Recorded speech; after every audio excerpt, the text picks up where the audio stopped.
fa manana tantara Teo nosomay tonanjary lasamena fa nataon'ireo mpitondra faripopo amin'ny firenena dia nitokony tsy andanonao mijaly kamarary miovatra amin'ny tava mivavakina tsy ampikaly za miteny tandrema sao mba ho azy no pareny dia manao fa mampamangy sao mba hiarany alahelo para malagasy anao tandeha ifampitatana isorona samela an'le afamorom-patana kandao irahy na tian'olotra ny tanana mba hiaraka sy anangana na ory anao namanana fakasika jiaby io mitovy fatsahaly karainao nandeha hifatika mevera fa adaly raha eto alojo fodiko fa tany mamiko io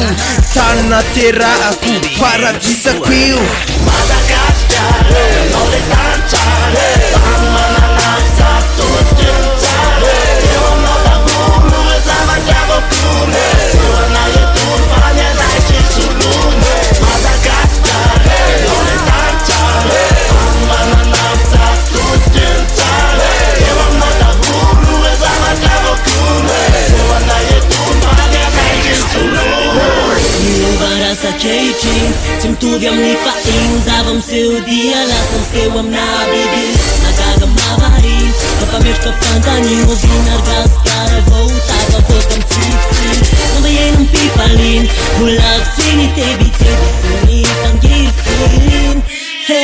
atseto aloha mbola tsy toy zay olo marina mampiakatra anazy ho ato faty vary